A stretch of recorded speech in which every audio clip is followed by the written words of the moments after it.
couple of weeks. We know we've run out of tap. 35 on, 5 thumbs up. How are you? Slowing down. Hello, Don. I love you. Okay. Eli's been not very well. His back leg is really bad. Struggling to get up and walk. So we've had to sit up with him all night, Emma, and get him some tablets off the vet and stuff.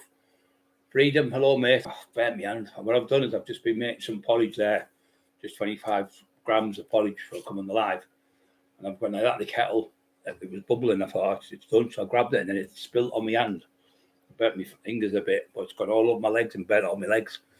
I do that. I jumped like that and it went everywhere. But because I'm on there, because my nerve damage aren't working properly, I've got hardly any pain, but I can feel my hands. Well, it's been on my hands, but it hasn't burnt them. But it's burnt on my legs. All my legs are blistered up. They're red raw, they are. Red hot kettle of water. About half a kettle all over me. It's gone. But, I went out to really panic and you jump with this, but I had shorts on. If I never had my shorts, I'd have been bare legged. The whole, and where it's the worst is where I've had the skin grafts when they tried to kill me in their house. When they did my legs, when they chopped my legs, chopped my leg off and everything. The skin grafts had to be put on my legs. For the bottom of my leg, they took the skin off the top of my leg and put it on the bottom. So that's what's happened. Just so that you know, the Irish wides have some. Smack the like button. Rob, hello mate. Hope you feel better soon. Bright, Donna again. Irish Raider. Johnny Jump, hello Johnny. Irish Wildstone Rider Live. I don't know what that is. I don't know if that's a real person or if somebody taking a piss.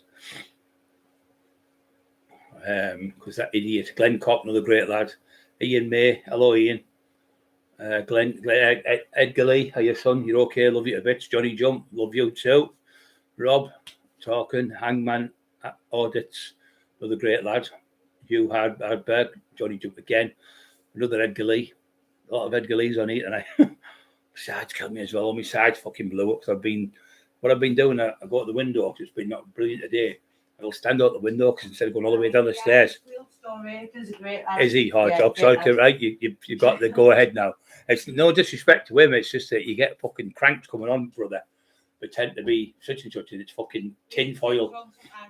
Yeah, so tin foil comes on, pretend to be like all these different people. Or he'll come on next week as you, try to pretend to be you. He'll copy people. Or he's just a fucking crank. He just tries and ruin the show. He's just a jealous, horrible fucker. But I've got great news to tell you all about the book he did, how it all started. I've got news from people from Wakefield, Leeds, Pontefract, all told me all what they've been doing. Johnny jumped there again. So Ian May, hello Ian May from Hemlington, just up there the other day. See my mate today. Lee Natty Wilson, love you son. Hope everything's okay. Love you, Lana. This one. There's Mr. General and MC Raw Dog. I don't know where you got that fucking saying from that one. Is that just to make me a tongue twister for me, that? Are you okay, brother? He comes on a lot. Donna's on there with her eyes looking about. Lee Netty. Thank you, Freedom. Thank you very, very much. And thank you, Rob. Hit the like buttons, guys. Rob's telling you, yeah, there's only 15 on. What's going on tonight? It's getting less and less putting the like buttons on here. It must be me. I've scolded myself. My dog can't walk, and you can't even be able to push a like button for us. Fucking scolded on my legs. Fucking hell. Emma doesn't even know yet. She knows about me, so she doesn't know how bad it is. But obviously, with the nerves being damaged and they've been compressed in my spine type of thing, I don't feel things as much. I could stick a needle like through my arm, can't feel the fucking thing. So if you're in a fight, you won't feel no damage. So I stubbed my toe. We've got the new carpets put in. When you stub the toe, and you know the bit where you put the carpet into, it's like a little claw thing like that along the floor. It's like little sharp hooks. Grab it, keep it, grips. What they call carpet grips. That's it. I caught that, and my full big toenail just come off. And I looked down and said, "Oh, my toenails come off," and it was pouring blood. She went, "Oh my god!" Because of the nerve damage. This was 2 years back, no, about a year and a half back. Couldn't feel nothing, but 2 days later, I could. Oh, it's fucking killing me. It was like boom, like a cartoon. Don't forget to push the like button. Guys, T-Max on. There he is. I thought you'd bin me there. Mr. Tob, Johnny. Hello, told the Irish said he's getting trolled all day and dyslexia don't help. Yeah, mate, he's a fucking rat. He's a rat. So, any more on? Graffer 22. Freedom. John Mann. Hello, John. Miss Turb, Brian and Emma. Hello there, love. Paul Hobson. Hello, Paul. Steve Max at the bottom there. Humble Apple and Pear Crumble. Lee Natty at the bottom again. Stevie Boy, is it? Stevie Boy, I can hardly see. My eyes are fucking terrible. And my side's killing me, my hip. And this is where it hurts down this right side, really tight. It goes into a spasm when I'm sitting too long. It's with spinal stenosis and also compression, compression of the vertebrae that are pressing down on the nerves. So if they're pressing on the nerves, you've all probably had sciatica nerve problems. It's that, but I've got fucking loads of them. So all these nerves are getting pressed down. I had C2 to C7 all chiseled out and drilled out all the vertebrae and spinal stenosis, and my back of my neck has turned to calcified bone. So it's a good thing. So the ligament has turned to calcified bone, so it makes it rock hard. So the like nailed in or screwed in 2 titanium rods, one each side to keep it straight and stronger. So that's maybe better. But my neck's really good compared to what it was. Couldn't do any of that. I couldn't do none of that before. As you know, I was like that. Couldn't move because I was like the Frankenstein monster. I needed 2 nuts and bolts in my head. I've got more than them anyway, nuts and bolts. Imagine if I go to the airport and it goes off. But the titanium rods, I don't think they go off. But they'll come up all them. So he's got a white bit in there. It might be tinfoil. Check it out. It's tinfoil. He's got tinfoil in his fucking neck. All units. Everyone's laughing their heads off the other night when I put that on, not except for fucking miserable face. 31, push the like buttons. 81 on. So there's 50 of you being shy. Stop being shy. Trap Mafia, he's on. Now they're going to now they'll shape themselves up. Yes, so the arsehole, he's come on with a new name today. So he's put this one on saying, this is how, I've dealt with the biggest gangsters going and never fucking lost. I've dealt with the police for 30 odd years. I've worked the doors for 30 odd years. I've collected debts for 30 odd fucking 35 years. And this to be sort of scare me saying, you bullied my dad when I was a kid. This is how it starts. I never forget it. It was a night. I thought, it's you fucking Walter Mitty Boyle bullshitter. You bullied me and pushed me out the way and said, get out of the way of my dad. It was a long time ago. And I've now been in jail for 7 years. So that means you've got to be 21 or more. So say you're 22, 23. If you've been in 7-year jail, that means you got a 14-year jail sentence. That means you're 30. So I know you've been in jail 7 years and you're 30 now, just for instance. And you've waited all these times. So you went into jail. And while you were in jail, you put 7. Instead of just saying, I've been training, I'm fighting for you. He has to drama queen and embellish it, make it look bigger, like putting like stardust on it and load of, oh, look how good I am. My books are the best and all. It's just, you can tell it's him talking. He goes, I've trained for 7 years in jail. And in that time, I put 7 stone of solid muscle on. Fucking pathetic. And he went, you don't know I'm looking for you. Well, I do. You've just told me, you stupid bastard. But you don't know who I am. You won't know when I come looking for you because you don't know when I'm coming looking for you. Riddles, not like fucking shite. But you think you're invincible like Paul Massey was. But you're going where he's at. Now, all the Manchester lads were in jail with a body text a couple because I think a few of them have already seen it. Saying, what's going on, Brian? Mentioned about Paul. So they now know you're a fucking little snitch. I've let them all know. And they're using a dead man again to bully people. You did it with Steve Mack's relation. And then you did it, now you do it with Paul Massey. Paul was a good friend of Kev Kelly, so Kevin knows. He's contacted these lads now and told them it's now to do with Brian. It's a man called Jamie Boyle. He's a right little fucking snitch. And he's using Paul Massey's, you're going where he's at. Otherwise he's going to kill me. So I'm really frightened tonight. So if you see me go, ooh, like that, you know it's because of that. Because that man who I don't know is coming for me, but you've already said you're coming for me.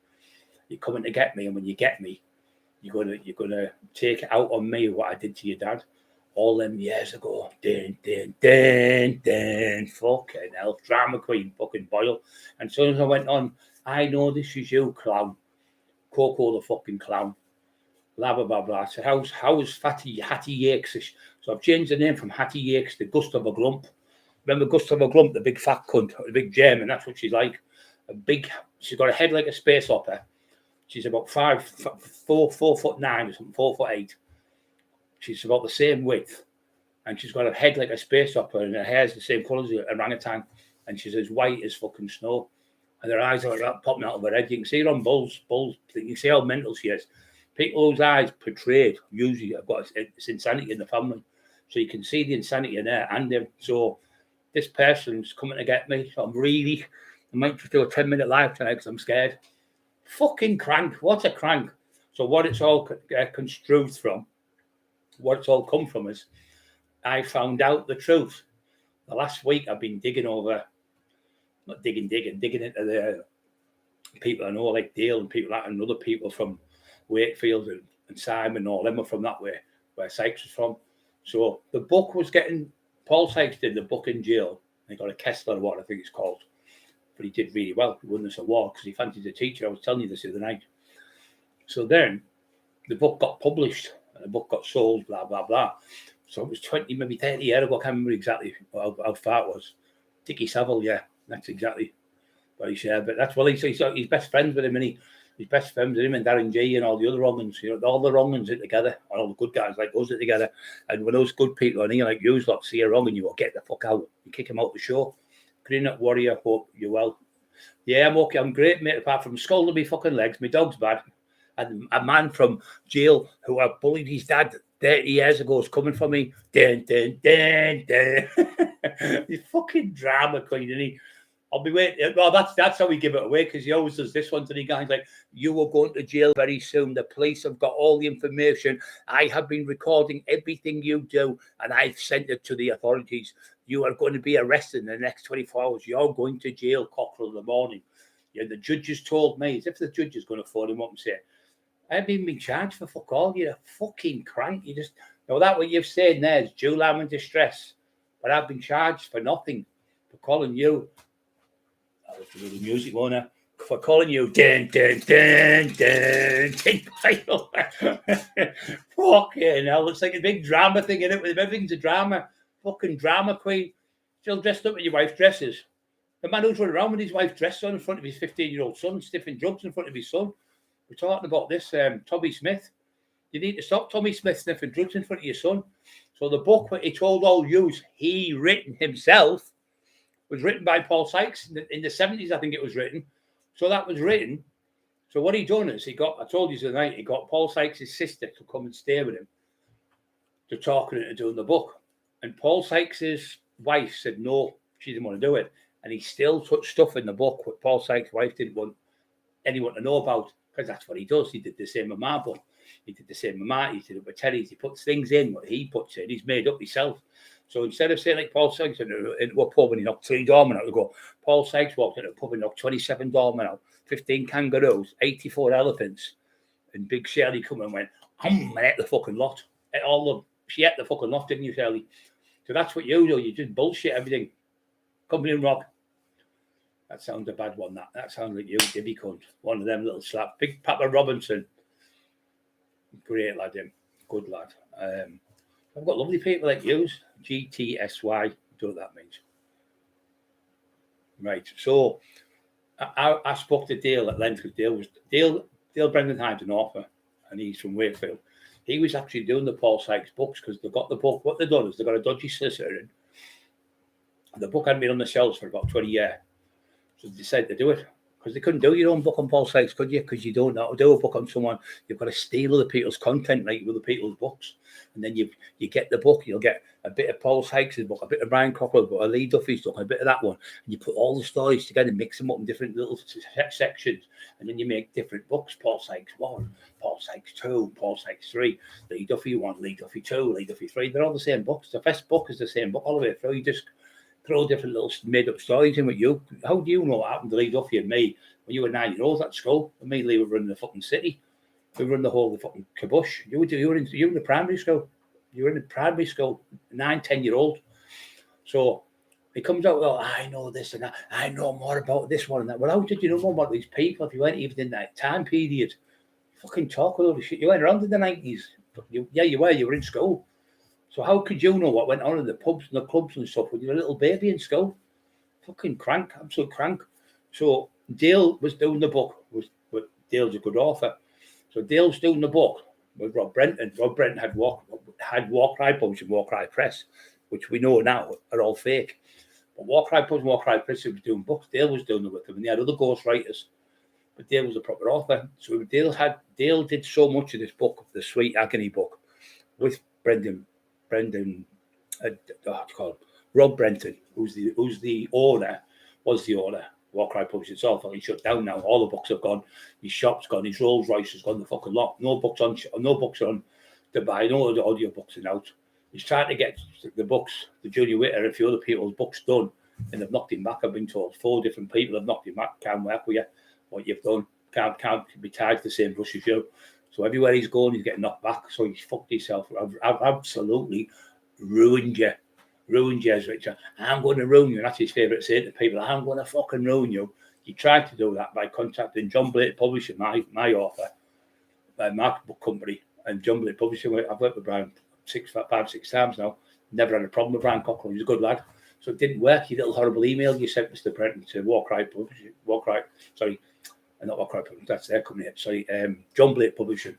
So War Cry Publishing sent an email to John Blake Publishing trying to badmouth me. They went, look, he's worked with Charlie Bronson. It sold more. That was the biggest selling training book ever in history in the UK. At 1.2 million, it made money in that book. Steve Richards did the book, and he speaks on Stephen Wraith about it. It was the biggest selling book he ever done. So yeah, that's true. That, but he's then obviously the little chances. So what he said, what it was, he said, one day I was watching Italian, this documentary come on. And it was Paul Sykes at Large, I think it was called. Whatever the documentary is called. And I watched it and I was engrossed. And I watched it. He said, I watched it 132 times, he said, on the Jimmy O show. So he kept watching and watching. I thought, oh, you're fucking obsessed, you're mental, totally mental.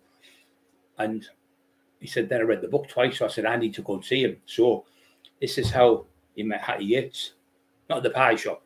He met her online because she was one of these ones who dates every night with different blokes all over on the fucking internet, what they call internet dating. She was on one of them sites, and he was shouting at her one night online, and they left the thing on like I'm talking now, me screaming at Emma, and you could hear that going, you've been with all them young lads in there, Harry, you've been with all them some lads in such and such Wakefield, you've been with all them down Leeds, and I was screaming at her on the thing, but it was on for about 24 minutes.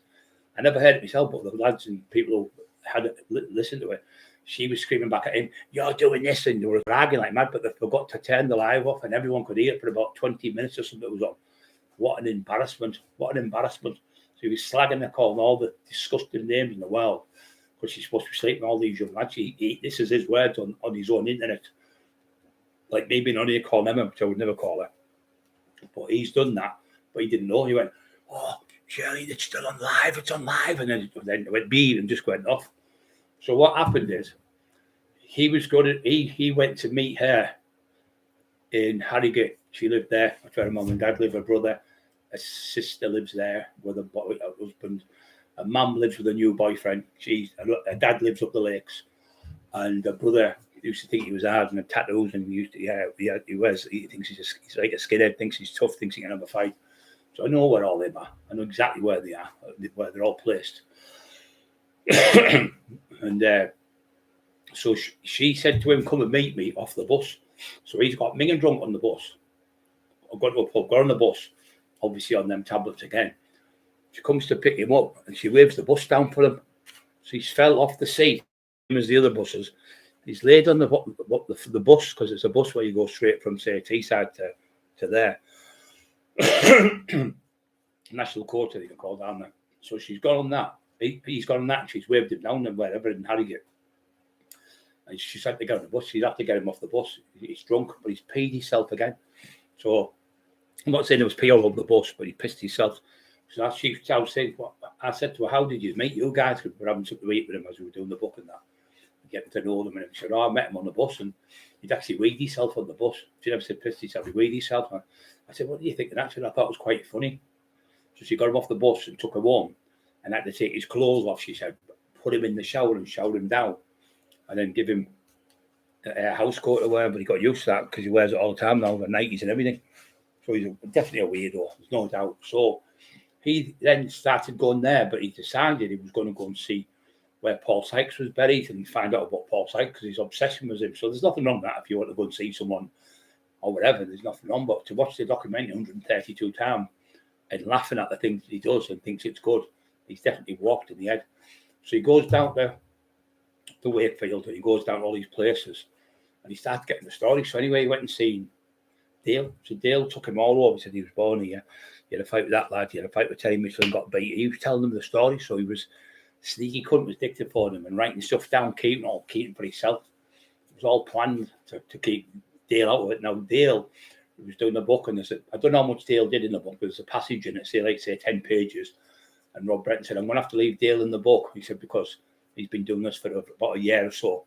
He's got cancer at the moment. And Dale said to Rob Brenton, he said, look, I appreciate work. You know, he said, I can't work with him no more. He is a fucking crank. He's a crank.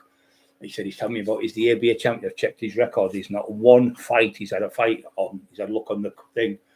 When you can look like how many amateur fights you've had, how many pro fights and stuff. He's never fought once. He's never had one fight. It's all shit. Just shit. He said, I can't work with a liar. And the one who was doing things calling Dale behind his back of him that Rob Brenton. Brenton was telling him, I can't work with him no more. But he couldn't work anyway because he got cancer. Anyway, because he left, he started trolling Dale. He was jealous because Dale had like a big passage in the book. This is how no, but like me, I would say, we'll just dedicate. Say I was doing that book now, and Dale was poorly, or one of you were poorly.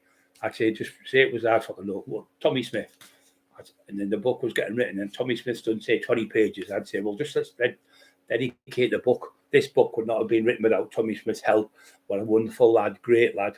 Thank you for all the help and effort you did. Without you, we could never have finished or done this book. I'd have put a massive page on that and dedicated the book to the lad who was dying of cancer, but not him. Now when he took out the book, I don't want him in the book. Fucking horrible. And Bill Brenton is Jewish. He said, no, I'm not taking him out of the book. So this is where the jealousy comes from with Dale Brendan Hyde and Jamie Boyle. So Jamie Boyle can't stand Dale. So then he was offering Dale out. So Dale went, listen, I'm fucking bad. Anyway, he was threatening him. I'm going to come to your house, same thing. I'm going to bum your dog. I'm going to bum your 77-year-old dad. Never said 77, but that's what age he was. And then he put Dale's. He started sending taxis to his house, ambulances to his house, fucking police to the house, but burglar in the garden, all this fucking shit. Same stuff with me them ago. And then he lost it. So he said to Dale, I'll fight you anywhere you want. I will mully you with my jab, he said. So when Dale came to see me about 4 months ago, his mate, he used to train with Ricky Atlas, lad, really clever lad, all the gear. And he come up with all these, like a gun thing where you put me back at him, and you put these coupling things on me, got the blood out the bottom of my back. You put a little nick in your back, you put these coupling things that draws out all the bad blood. So he done that, and he's telling me the stories of this kid. And Dale showed me, we went in Flames Lounge, which is my mate's restaurant in Thornaby, and we had a meal there, and he said, look at there, it is there. And he went, I've reached this is Boyle to Dale. I've reached the quarterfinals 3 years in a row in the ABAs. He said, I will mully you with my left jab. And I had to look at it again, read it. I went, fucking hell, he's fucking deranged. Never had a fight in his life. So now he's saying he's been in the semi-finals 3 years in a row to Dale. But Dale didn't know from Adam, so we would start telling Dale he's a crank. So Dale knew then. So anyway, he's on the phone, he said to Dale, he's going up, going, ah, ha, ha, ha, ha, ah, ha, ha, ha, ah, ha, ha, like the Joker off Batman. He said, doing this to me, Brian, 40, 50, 60 times a week, non-stop on the phone, laughing to something else like 10, 15, 20 minutes. He's fucking mentally deranged. So he's going, ah, ha, ha, ha. Then I talked to another kid called Raggy, who's a boxer, who got a job with the Kinahans, who were the Furies fight. And he got jealous of him because his relation battered Boyle and stopped him from. He battered him. Never had a boxing fight, but he got battered in the ring, sparring with him. So he hated him, and because he got the job with the Kinahans, he was phone up, calling him a black packy cunt, you dirty fucking little nigger, you dirty little black cunt, and you fucking packy family, they call him all these words, and disgusting, vile words. Little Raggy, I'll get him to come on, he'll explain to you. And he had brain tumour, big scar down here. The kid lost about 4 stone. He looked bad. And I give him a couple of DVDs for free up my car. I said, hey, so you Brian Cockerill, my uncle knows you, my nephew and all that. And I said, there's some, the McIntyre and all that. I felt sorry for the poor kid. He was bullying a kid with cancer, with his brain cancer, big scar on his face. He looks miles better now because he's outdone. But the kid hadn't given him a job in the gym. And they were saying he knows now about boxing, but they did it to give the kid a job because he was dying of cancer. So there's another one. He was bullying Maria Howarth, bullying her with cancer. He just loves to bully me when I was in a wheelchair. He loves to bully people. So she even said his wife, he's a pure bully. He's now but a bully. His whole family are bullies. His whole family is bullied. So then Dale was telling me the story. He said, so I showed him all these places where Sykes was and told him the stories and the fights he got and all that. So he started doing the book. He took over the book. So he took over the book. So I told you yesterday when he got his missus, girl, his missus, which I don't know in the book. But he went ahead with the book. He said, I'll give you a percentage. He said, no, I don't want nothing off his book. He battered me and my sons and my kids. He said, and he tortured me for years. I don't want to hear that man's name ever again. I can't stand him. He was a horrible, evil bully, and he died the death. But he deserved exactly what Peter Fury said and Johnny Nelson, an evil, evil man, and he died a horrific death, but rightly so, exactly what he got what he deserves. He just deserves. So don't forget to push the like buttons. 56 on. Paul Duffy, we love you, big bride. We love you too, son. James Jameson, Hattie Yakes, yeah. Hattie Yakes, more pies. Remember, carry on eating, I call her, but carry on films. Hattie Yakes eating too many pies, fucking, she's in the river, isn't she? Instead of drinking chocolate, gust off a glump, she's fucking drinking pies out the river. So pie shop, they've been on me all day, bullying me. I'm scared. Wait a minute. I said that bloke was after me, I don't know. Wait a minute. I think it's a fucking Hulk coming through the house or something. I just think I'm a fucking scared of some little daft text. So anyway, Dale's telling me the stories and that. And so he then got Sykes's sister, and he took her, obviously, she didn't stay 14 days. She stayed 2 or 3 days at his house. He always has to make it bigger than a drama queen. Nobody could stay 14 days with that daft cunt. So next minute, she's in the house with him, and he's telling her stories like this, that, and the other. Paul Sykes' ghost stayed with him and told him to write the book and typed out on his typewriter the ghost and rang the bell in the house. I haven't got a bell, he said. Fucking pure fantasizer. So Paul Sykes, so what I said to him, he was fuming with this. I said, we were on Jimmy O show, and Jimmy, the cameras were off, and he went, so did Your Chantel's Jaden's watching, and he's sending you loads of love out. So hello, Jaden. And we've put his channel link in. Hello, Jaden. So love your son, Chantel. Would you ask everyone to subscribe to Climb with Jaden B? That'll put the link in the chat. Yeah. And just shout. Jaden's hello, Jaden, son. Love you. Uncle Brian, Chantel. He doesn't know which one it is. Which one? He's on there. Can you see him? I don't know who he is. What's the door you are? Hold on. I'll go that way. That way. Hello. Chantel's waving at you there, look. Hey, Chantel. That's my cousin. Cousin, you say?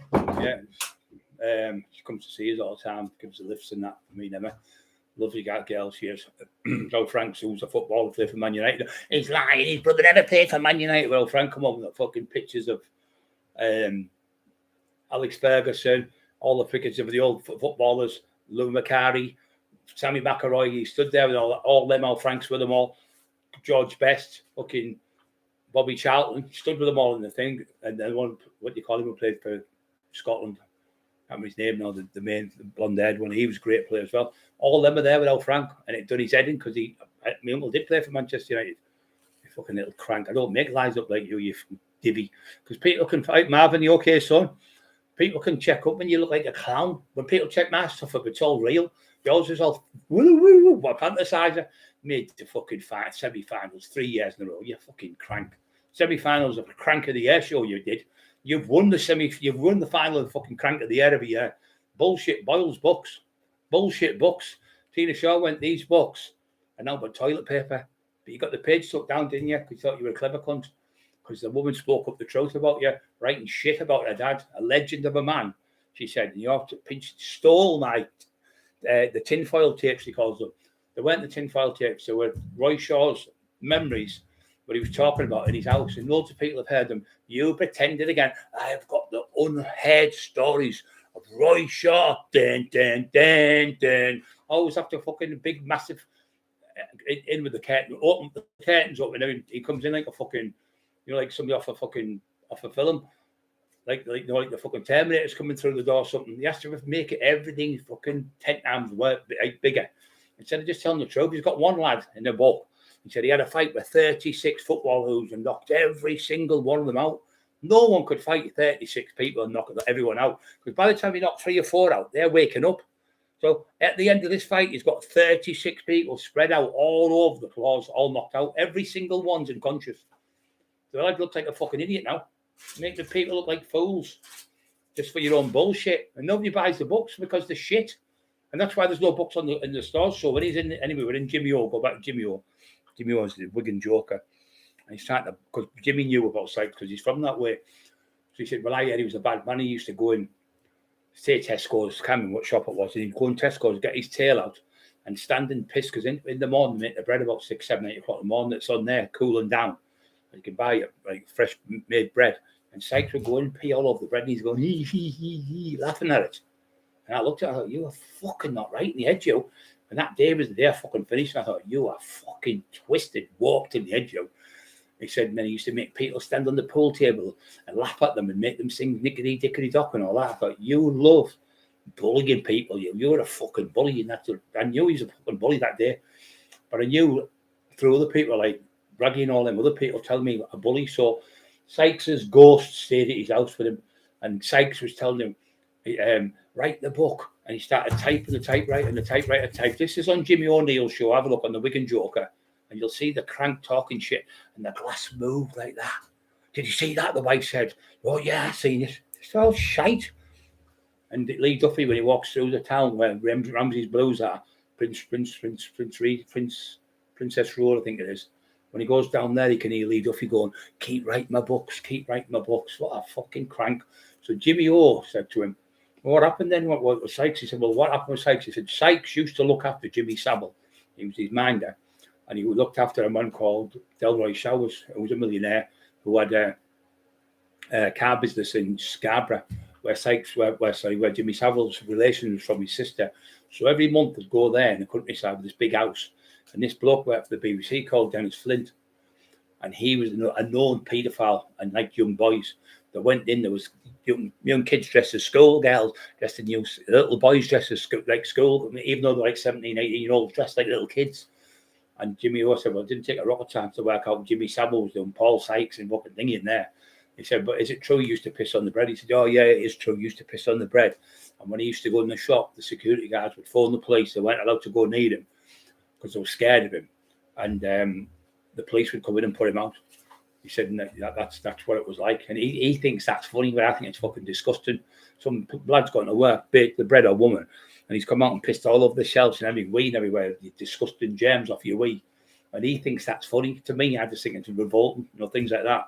Then he goes on about Sykes meeting the 13 and 14-year-olds. This is where I know I've told you this. He said he met the 13, 14-year-olds in Blackpool. Now, that's in Sykes's book. So Sykes admits in his own book that he liked young schoolies. That was his saying, I like schoolies. So he wanted to have sex with a virgin schoolgirl. So he had it with a 13, 14-year-old.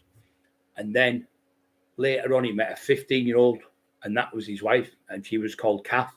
And he had sex with her, but she wasn't a virgin. So he used to go and pick her up at school, and he seen one of her friends with her. And he got the friend, she was 14, and she was a virgin. He had sex with her. And that was him bragging about, I've shagged a school of thingy. So Sykes openly told everyone what he was doing. And when I was talking to people from Wakefield and all that, they all knew. He said, yeah, he was putting it outside the school gate for fucking kids, 12 and 13-year-old kids, picking them up, fucking known for it. And he knew all along, while you knew, you fucking vile, horrible human being, you're an animal. You knew because you've got the rights of the book, because you got it signed over with a dodgy solicitor, and Paul Sykes' sister signed it over to you. You got the book, and you know. So Sweet Agony was written by Paul Sykes, not by you. You've got Paul Sykes' book, like you did with Marty's book. Fucking stole the book. So you've stole Paul Sykes' sister's book. Well, not sister, Paul Sykes' book by getting a dodgy solicitor, and you paid him. Because I know for a fact you paid £200 to the dodgy solicitor, and you got the book, and you written the book, and you changed it all. You took the bits out of this and took the bits out of that where he looked bad, and you kept all the good bits in. And you took the bad bits out of what the school kids and all the other fucking stuff, you kept them out. So that's what you done. So you knew Because when his sister spoke to you on Jimmy O, you turned around and said, well, some of the things I couldn't put in the book, because Jimmy said, well, did you bet it was a warts and all mean, like, it's everything that you've done. I know he said some of the things I couldn't put in, Jimmy, he said, because it was that bad. He said, when his sister told me, she went, oh, I can't put that in, no, I can't put that in. He said to her, I don't know her name, I can't remember her name, but she said, this is what he said to Jimmy O, but he told me different. He said, she said, I wish I had a normal, loving brother instead of the monster that I had. But he said, later on, he said to her, I wish I had a loving brother who was normal instead of a horrible monster who used to come to my bedroom in the middle of the night and rape me. So he used to go in his own sister's fucking room and rape her. And he knew that, you fucking rat, because you told me then. And that's the day I thought, you know about him having sex with you. You said you didn't know him about having sex. You've just said he's had a sex with a 13, 14-year-old, a 15-year-old, another 15, no, sorry, I'm lying. A 13, 14-year-old, a 15-year-old. The 15-year-old he went on the run with because he went to, I think the police were looking for him because he was only 15. And in the book, I think someone said, I don't know if it's true, and not quote me, that he said, I know I've had sex with a virgin 14-year-old, but I'll probably get jailed for that. I don't know if that's 100%, but somebody texted me that this morning who was from that area. Said, I'll probably get jailed for this, but I know I had sex with a virgin, a 14-year-old virgin, but I'll probably get jailed for that. And that's supposed to be in the original book. So he's probably took the cunt out anyway. But the lad from that way knows him. He Upsall, I think he said it was called. Somewhere Upsall, I think it was called. He lived, this lad.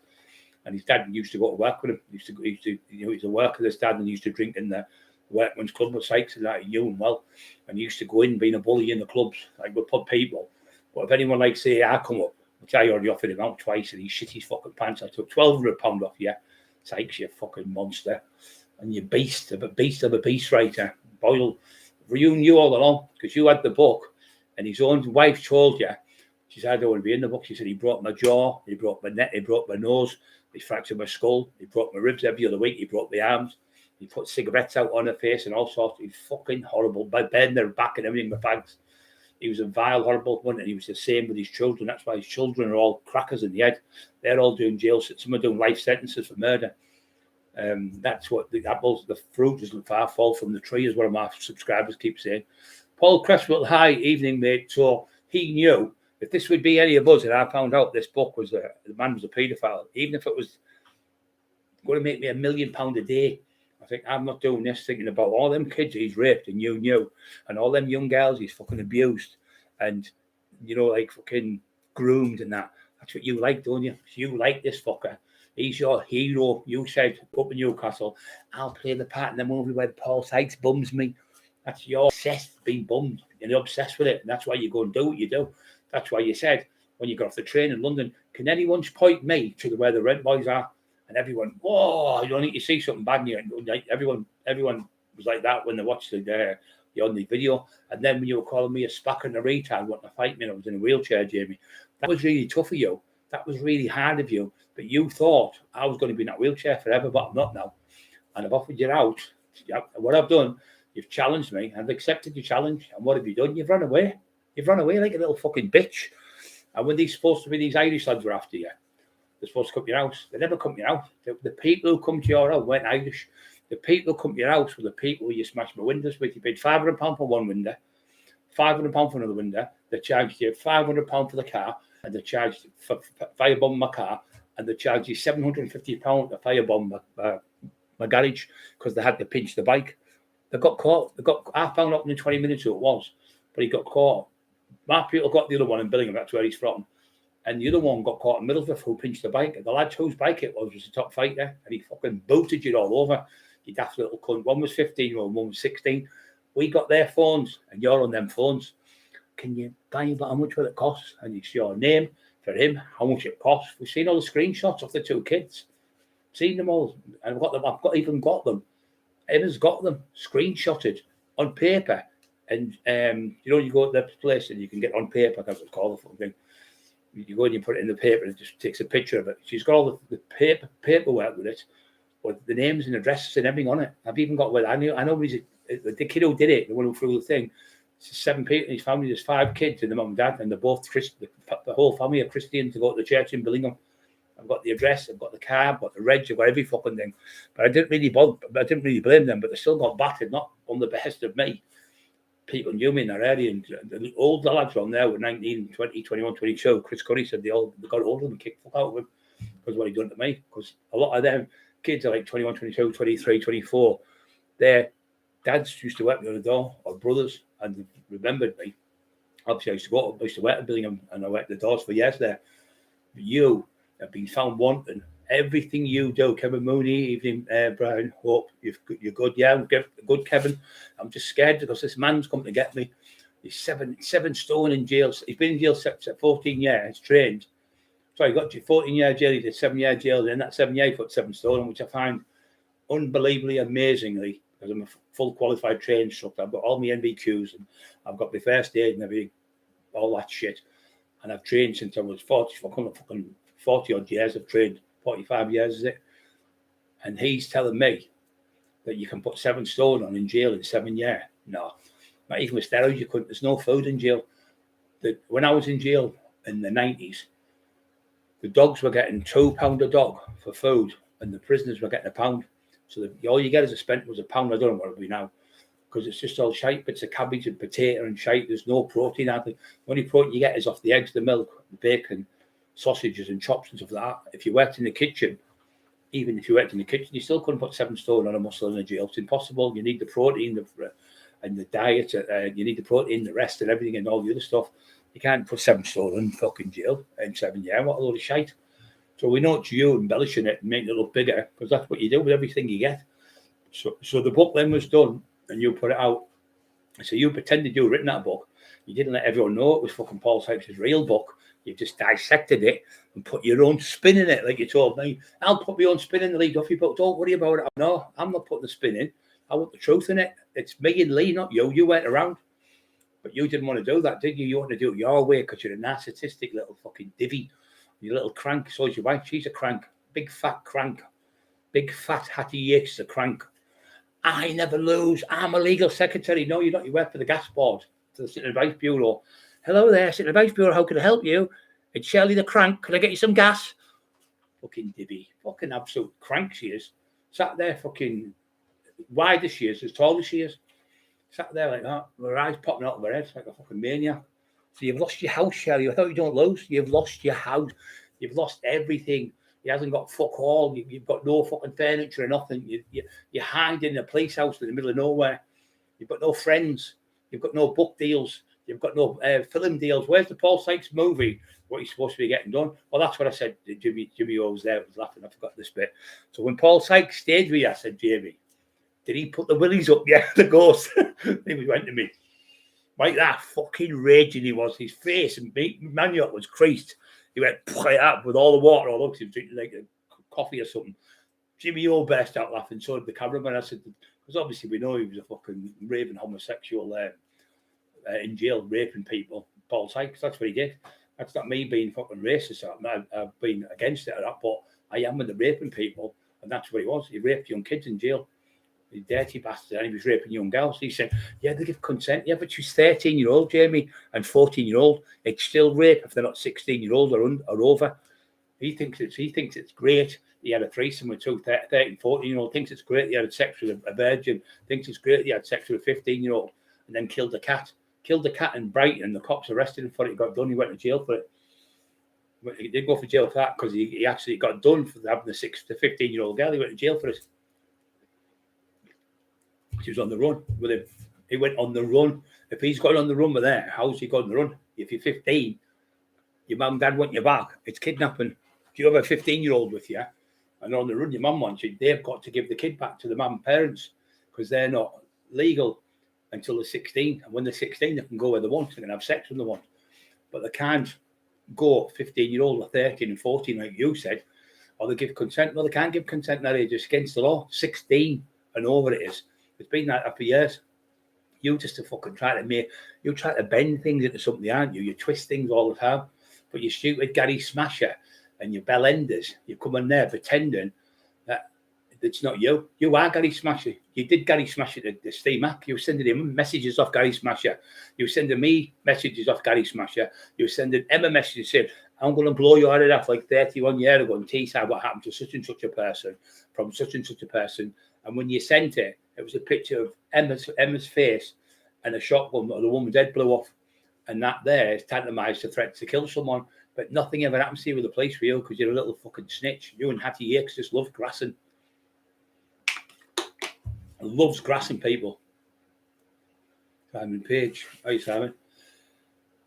Monty Sue says one is supposed to rip the young offenders, rectum while raping him in a horrible man. Yeah, it's fucking makes me sick. Things like that, mate. Makes me fucking balk. Does. My legs are on fire. Fucking I'm burnt with crisp. That left one's really bad because of the scar tissue, the skin graft, a little bubbly bits on my fucking leg. Yeah, so all that shite he's been telling everyone for years. Oh, it was never. I spoke to a prison officer in jail, and this prison officer said it was all just made up. It was just hype. What every single jail in the country, thousands and thousands. I've had nearly 600,000 people confirm he was a nonce. Push the like buttons on it. I think there's something like 600,000 people have been on it, and something like 200,000 have pushed it there. Believed that he was a paedophile and rapist. Ones are coming on telling the full story what they did to their brother, their uncles, their nephews. I think so. You can't just have like a bogeyman from nowhere. It's got there's all that saying no smoke without fire. I don't believe in that. What this is there's just too fucking much smoke, and it's just all fire. Everywhere you go, it's been raping people, and you think it's fucking funny, laughing at kids being raped, laughing at him putting page 3 girls with the tits out on the back of the young boys and bumming them from behind in the jail. Your words on Jimmy O'Neill's show. You said it. Not anyone else. No one would have knew that unless you told that story. You told it on Jimmy O'Neill's show. You're a weirdo. You like all that stuff. And you've always got to have somebody do more than they have. Be steam rubbish. Yeah, he's just a fucking idiot. He boxed. I got to this quarter. So no. I was watching the semi-final 3 years in a row in the ABAs. When he asked Marty Turner, he went, he never fucking boxed. He had a couple of sessions, and then he went to another gym and got kicked out. 3 gyms he went, and he was telling the coaches, look, 2 of them got world champion boxers. I mean, quality, like Pete Anthony O, ABA champion, of schoolboy champion. He's telling them, the coaches, the ones who run the gym, Marty Turner, how to train people, and he's telling people like, call his fucking name now. Got his fucking name now from South Bank. He's telling them as well. The other lad from South Bank. He said, "What you do is because what he done, he borrowed this phone off him, and he got borrowed his phone and he cloned this phone, and he was because he fell out with him in the gym and told him fuck off. Can I borrow your phone? Get a taxi, whatever he said. So he downloaded all the stuff, sent it whatever to his missus. Fell out with him. And started saying to him, "Oh, do you fancy a date with me? It's me. It's such and such that I do at the gym." So he's asking them for dates, going, "Oh," and then they're telling the husband, then the phone out, saying, "What the fuck are you doing?" And he said, "Because he cloned the phone. Dirty bastard." He wasn't phoning, he was texting them, and they were phoning them up, the lad. Dennis Powers from South, great coach. And he was telling Dennis how he's got some brilliant boxers. And he was telling Dennis how to fucking coach the kids in the gym. Crank was never a fight in his life. Just a complete little chancer, he calls himself. So this is where I'm coming at. So when he did the book with Paul Sykes, him and Fatty Yakes, Fatty fucking Gustav Glump, he said, "Oh, why don't we just keep all the money?" That's what they've done. I can see in his piggy eyes. Fucking eyes pop, but now piggy eyes. Piggy eyes just thought, "We'll keep all the money, we won't give them now." So they've done it on the Facebook and thought, "Why don't we do it the next one?" So they've done the Roy Shaw one. Then they've done the fucking Lee Duffy one. Give no one a penny off that one. Did the other Lee Duffy one. Oh, we'll do a documentary. Did the documentary Lee Duffy. They did now on that one. Did the try to do the Roy Shaw documentary and pinch that. But Tina Shaw come and stayed at my house and proved the tapes were her tapes. Her brother Gary stole them out the house and was given tinfoil them to go 50-50 on the fucking documentary. But I phoned Paul, I fucking ruined you, haven't I? I fucking ruined you. I've ruined you. Fucking ruined you, you fucking little skip rat.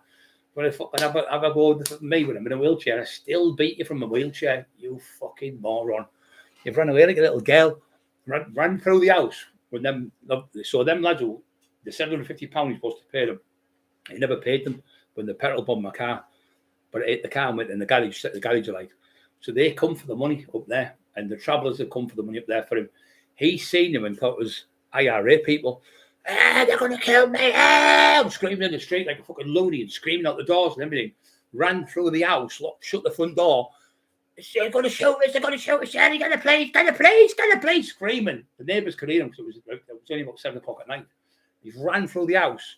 He's ran upstairs, knocked his fucking kid out the way, knocked her out the way, and ran up the stairs and barricaded himself in the house, pushed the bed against the fucking door, and he's got behind the bed and his legs behind the back of the wall like this and put his feet like that and put all the other stuff round it and barricaded himself in there. So when the police turned up about 20 minutes later, she went, oh, he's in that. He said, I'm going to hang myself. I'm going to hang myself. They're going to kill me. I'm going to hang myself. Cried, little girl on the floor crying, his wife said. Never said that, weren't you? He was on the floor crying, his eyes out on the floor. He's going to hang himself. She put the statement out, drama queen. And next minute, the police have had to kick the door in and get him out of the fucking house. And that's how they ended up getting a safe house, because they owed the money. The travellers went back a couple of days later, because the first lads went back, you owed the money from them, the firebombed my car. I know everything what you've done. And then the other kids, what you owed money, then you went to the village, you went out on a wedding do. You went in, the 17-year-old traveller knocked you out in a fucking pub, because I know the family, I've known them for years, I've known them about fucking 30 odd years, maybe more, 40 years, and they love me to bits them. And you were in the club, in the Queen's Head in Stokesley, shouting your mouth up, which is all travellers up there.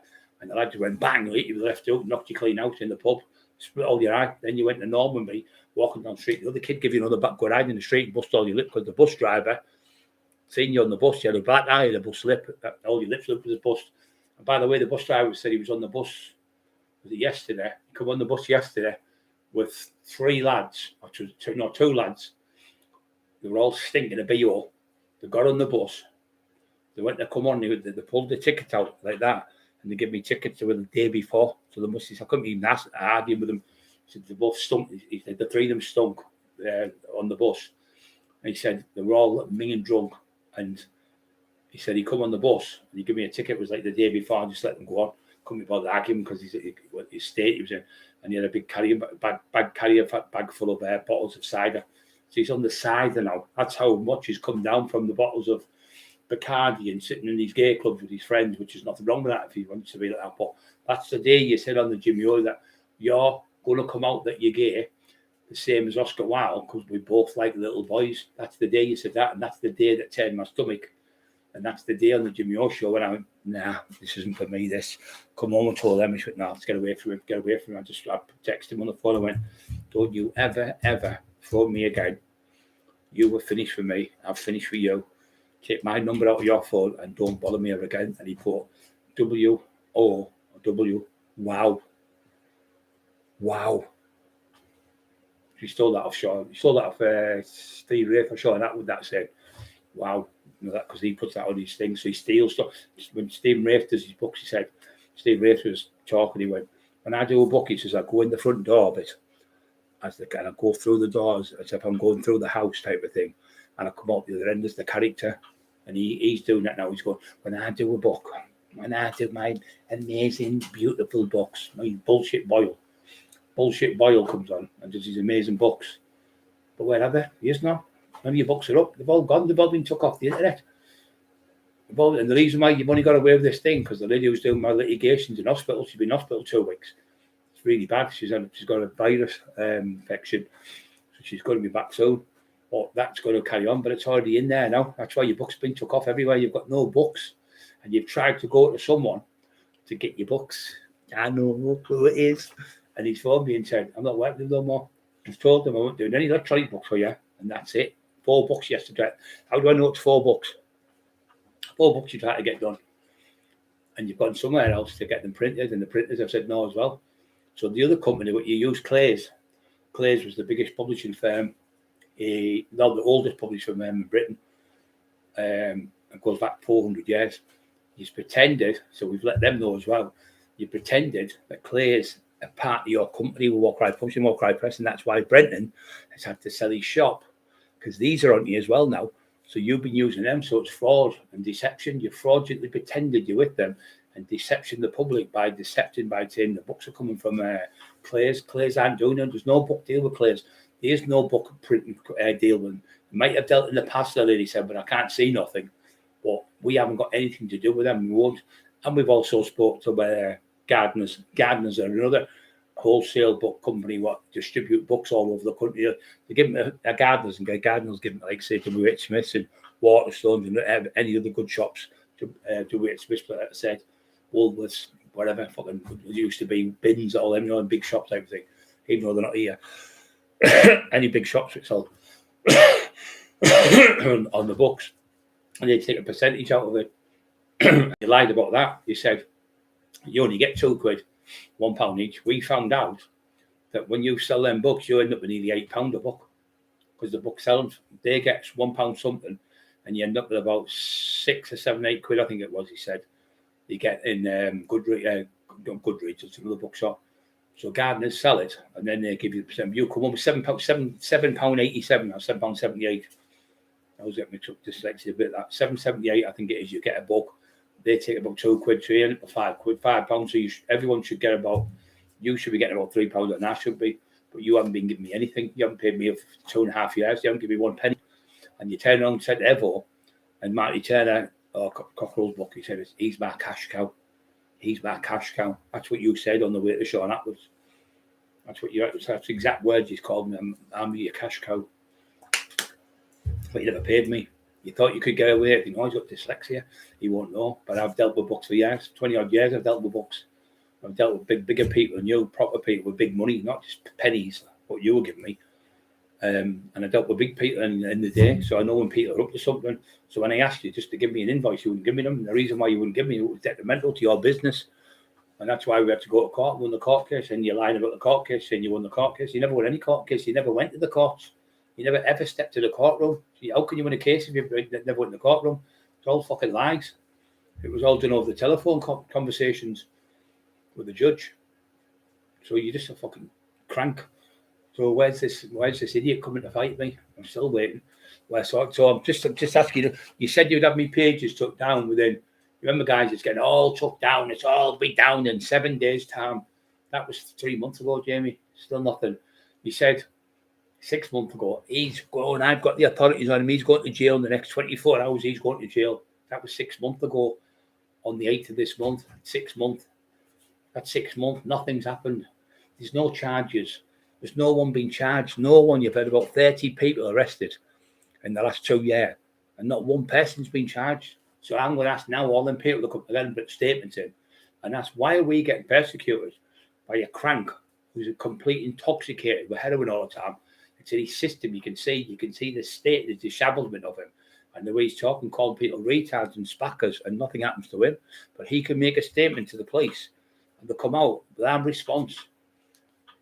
Dog sections and fucking this one and fucking all the other stuff comes out, and people are getting arrested because of the word of a crank who's absolutely deranged, pretending he's writing books, an author, but all he's ever done is steal the books off other people and then just copy, like like at school and you look at your mate's stuff and you copy. That's what you are, just a copywriter, pinching off people's books, and then you don't pay the people who you've done the books with. You rip them all off. You keep the money for yourself. You fucking piggy eyes. She spent all the money on pies, and you spent all the money on alcohol and drugs. You haven't got a penny. Your kids walking around like a fucking tramp. Your kids haven't even got a decent tracksuit or nothing, decent pair of trainees, nothing. You've got them fucking cheap shite for nothing because you've got put it up there, don't you? Saying I'm on coke. I haven't been on coke for nearly 4 years. So you can put that shit. Look at my eyes, Jamie. Perfect. Miss Jones. Rigsby. Oh, fucking great, isn't it? Miss Jones. What was it called again? I watch it all the time. I watched it last week. I watched every one, three CDs. Miss Jones. Look, he's fucking zippy. He's fucking zippy, isn't he? Fucking bungle. George, remember George, the hippopotamus? That's fucking Shelley. Zippy, man. Yeah, Zippy. Remember Zippy? Oh, fucking. Miss Jones. He loves it, Lee Watley. There's a little spider climbing up there. I don't hate spiders because they kill them horrible flies. Yeah, fucking zip you. Fucking remember, up above the racing house, this rainbow flying high. Bullshit boils up there, away with the flies. Take a whole will bullshit boil. Everything's like a big fucking massive fucking Hollywood drama. Everything he puts, the book's gone nuts. It's gone nuts. It's gone nuts. It's gone nuts. It's only been out three minutes. You won't believe it. I've done it again. He's phoned me up at fucking 3 minutes past 12. Your book, it's a bestseller. I went, it only went out at sale 3 minutes ago. How the fuck can it have sold 10,000 copies in 3 minutes? I know I'm good, I said, but that's fucking ridiculous. So within 3 minutes, it sold 10,000 copies. I mean, fuck off. If it sold 10,000 copies, how come we only got £1.30 fucking? How come we only got 134 quid then? I checked it out last night. Yeah. And being a man on the monthly scoop, saying that I think what I've said in the book is absolutely disgusting, but yeah. Also there's 2 scoops on here that say the same thing, but I checked it out last night, so that. Come in here because I can't hear you properly. And there's 2 screws on there that say what Brian's saying is true, but worse, right? Prison officers, yeah. And then the man's been on tonight, Monty's Truth, and he said a lot, right? Yeah, he told us quite a lot, yeah. But then I checked it all out last night, so that Sweet Agony, Sweet Agony was the one that he won the Kessler Award for, so that's his book, right? Yeah. So he never inputted nothing into that, but became an author off the back of that. Yeah. Then he did another one, is it Final Agony or whatever he's done? Final Agony. Right, which he says he's been the master of, but that's only dictaphoned recording interviews of people that say they knew him or whatever. People like Dale and people then like Simon obviously Ambler. She's just been one of them stenographers and just copied out, so there's been no input of a worldwide author. No. Do you know what I mean? It's like what he's done is right. All he does is he gets a book. And he gets the book, and then he'll go and get it, and so what he does, he'll get like say 3 stories out of that book. He even said when they beat me up in that house, you remember that I was telling you I was 14 and jumped in at my hammers and bars and stabbed me and left me for dead. When they took me to hospital, I said, "What's happened to you?" I went, "I fell over." He said, "What's happened to the place?" I said, "I'm not telling you anybody." They said, "The surgeon, we're not going to fix you if you don't tell us." I went, "Oh, well, let me fucking die because I'm not going to tell you." So he said, "What?" I said, "Oh, I fell over." He said, I fell down some steps. I said, there must have been big steps. I said, there was the 100 in Whitby, there's the steps. You go up to the castle. It's supposed to be Dracula. It's all fiction. 199 steps at the top.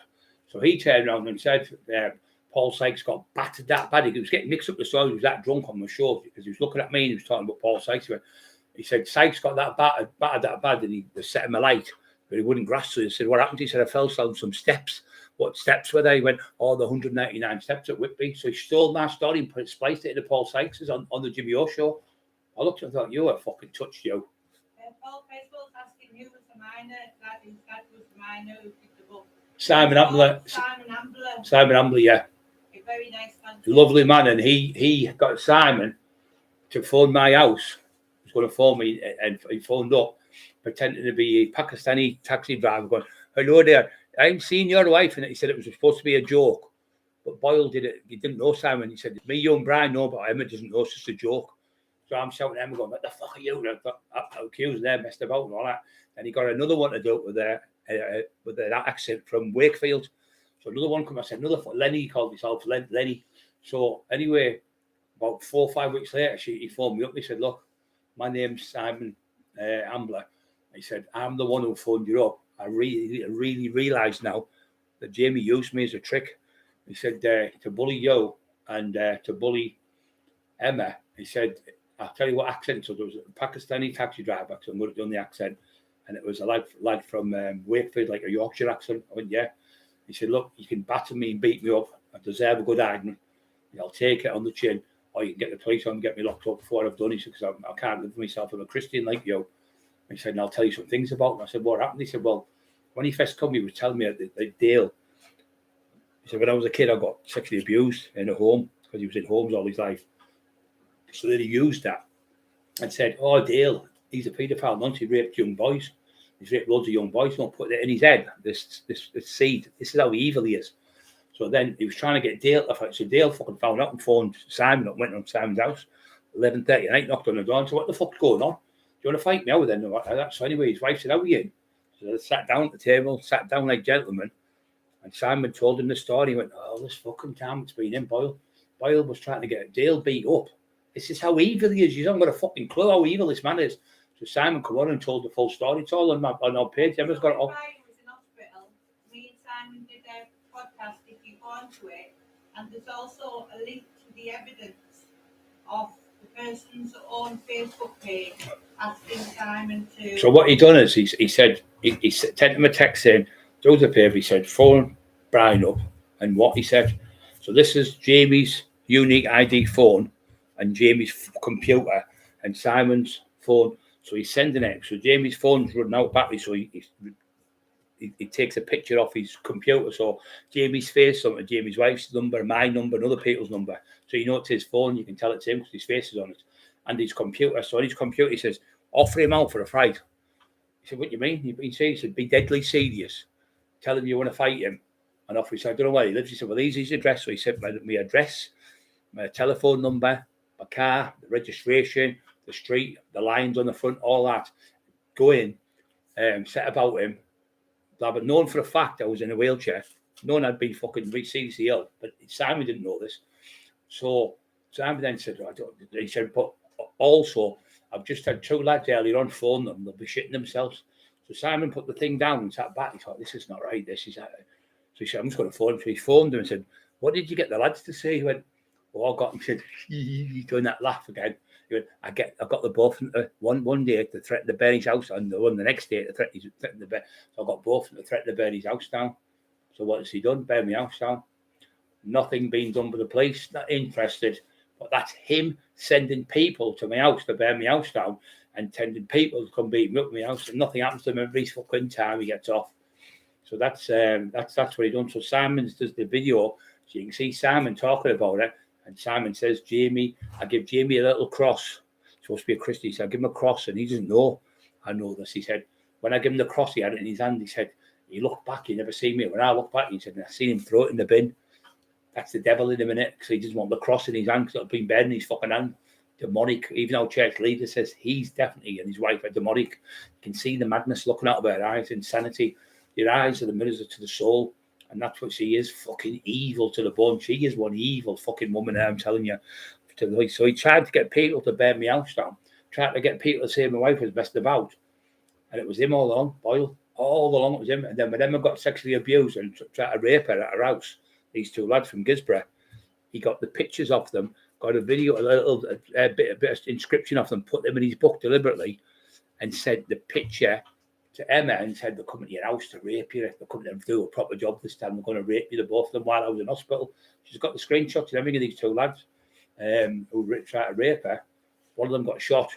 One got blasted in the legs, but he's tried to get them to drive her insane. And was saying, we're coming in. So she had to barricade herself in the house, peeing in a bucket in there with Scrappy and pushing the settee against the door, petrified, and use it then go to the toilet with her in case they come through the door. So she sat looking out the door, the big door at the back there, with all the lights on the house, every room, sitting in the house petrified.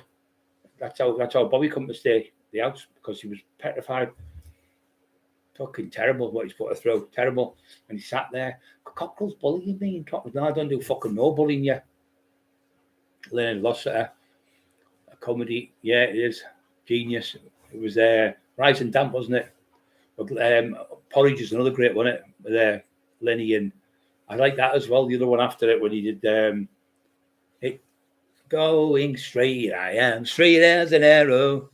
So he's done all these things, and he then started on Simon saying, he said, this is where we, and on the video Emma's talking about, he sent us a gay rape porn with a young black lad's getting raped of about 5 or 6 other black people on a video. He sent it to Simon and saying, this is what you like, because you got raped as a kid.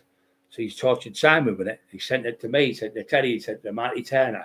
But on there, there's the video where there's 5 other men raping a young boy on it, and that's what he watches. He sits there watching that. That's what we caught him watching. Me and Manjok's caught him. Me and Bobby's caught him. Me and Emma's caught him.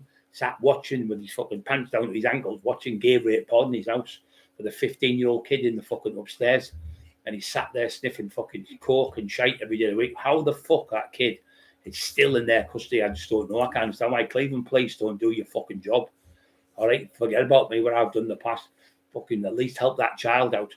Do your fucking job. All you have to do is give him a nephrological test and you'll find out all the shit's in his system. But you won't do it, will you? Because you think you're going to get something off a fucking snitch who's been waiting for you for years. But you let my wife petrified sitting in the house, wouldn't even fucking turn up with 999 phone calls. And the house was getting satellite, my fucking house was on fire. And you didn't turn up. The fire brigade went fucking mental with you in the fucking garage. How have we got here before you when you were in like a fucking small little car and we're in these big massive fire engines? We've got here quicker than you. How can we get here quicker than you? The fireman said to them, well, why aren't you looking after these people? This has been going on for 3 years. Why don't you do your job? Fireman was shouting at the fucking copper in the garage. They're fucked them now, like them. They're fucked. The more you let it go on, Cleveland Place, the more fucking dirt you're digging on yourselves. There's more and more people from all over the fucking country, all over the world are watching you and knowing what you are, corrupt as fuck. You are really bad, corrupt police. I've been on bail now 6 fucking months. I don't know if it's under investigation, whatever, and you've done fuck all. You've done nothing. You're giving that scumbag police protection, and there's people in the streets falling where the houses are on fire. There's people falling, those houses are getting burgled, but you won't turn up for them. But a snitching, dirty little fucking noncy little paedophile, rapist, dirty cunt, Tommy Smith, is getting away with all this fucking stuff, sending gay rape porn to people, which is illegal. Because when the cops come and he's seen the thing, the cop, he went, well, that's illegal. You can't send any rape porn on anything. It's all against the law. But he's off. He never gets nicked for now because he's a fucking dirty, low-life little noncy fucking snitch. So you stole Paul Sykes' book and you pinched it and you just regurgitated stuff out of the book in pinch bits, and that's what you've done. And that's what the lads come on there and said, who's from that area. And you're obsessed with him. You want to be bummed by him. That's your words. You're going to bum Dale's dad. Then he started saying you're going to bum Simon Amler. You're going to bum him. You're going to burn his house down. You're going to rape his wife, kill his kids. You get away with it all the time. Over and over fucking again, you get away with it because you're a little dirty, horrible little snitch. Yeah, that's him, Simon Amler. Simon Amler, the kid's called. So if you go and put Sam Lambert on, you'll see the video.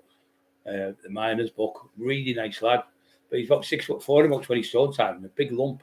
But he said to me, I deserve a good eye, and I could never beat you in a fight. But I said, but what you're doing, you're helping people. Watch your page. You're really good helping people with mental health and stuff, because I suffer from it myself. So I helped him as well with it. And we used to talk all the time, but obviously that scumbag tortured him. I'm getting the police and you're getting arrested very soon, but he couldn't handle it because he's got mental health problems. And he's going, you like getting bummed, didn't you? You like being bummed in them kids' homes. You like the people who used to bum you, and you still like them bumming you. You used to go and ask them to bum you. Please, can you bum me and all that? Another way he talks, he's fucking vile, honest. You've never heard not like this fucking man in your life. You know, the film goes out about him in the future, about the trolls. It's going to be marvellous because he is one sick fuck. Sigmund Freud was one of the greatest psychiatrists in history. You need about fucking 100 Sigmund Freuds to work him out, because you could never work him out. He's completely puddled in the brain, puddled. I love helping people. He loves hurting people. He loves to see people crying and in pain and sitting laughing at people. But I love to go and help someone who's got nothing, help them with the house, or help people move, or help people fucking get the kids in line. And the kids phone me up tonight, my nephews. I mean, they love their Uncle Brian. It's my cousin, but they all call me Uncle Brian because, you know, I'm that close to all the kids.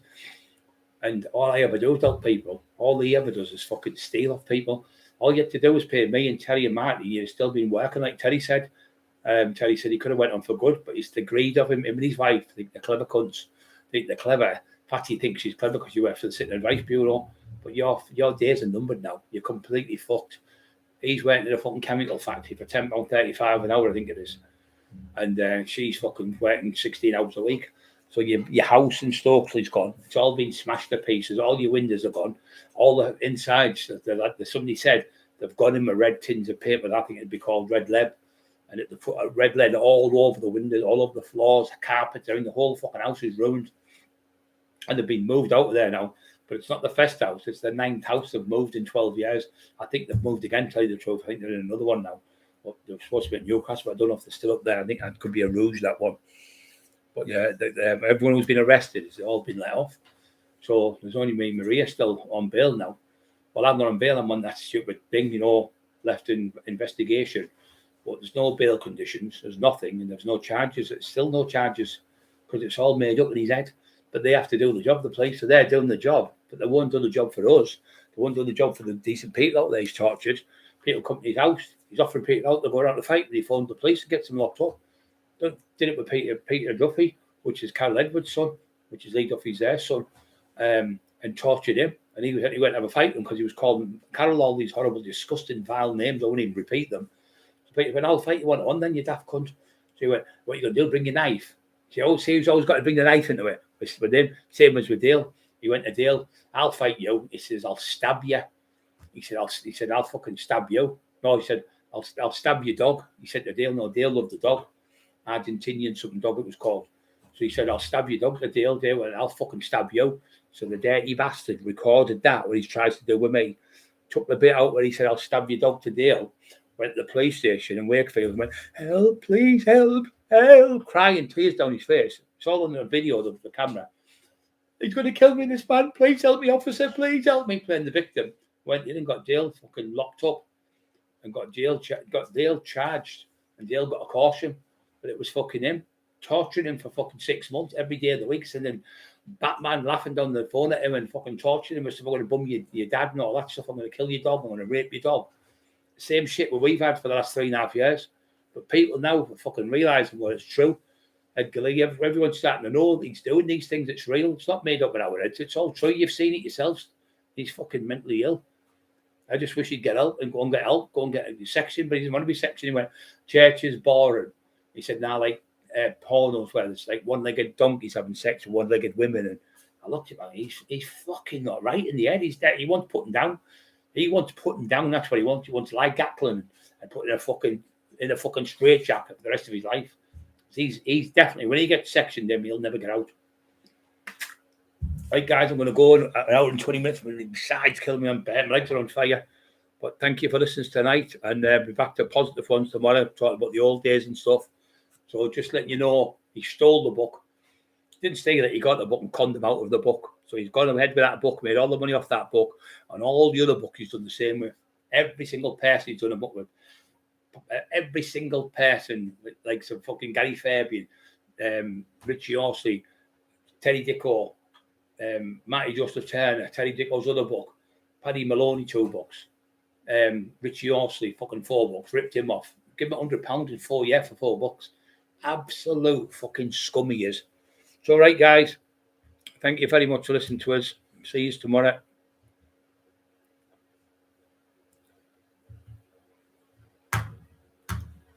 Better at doing this.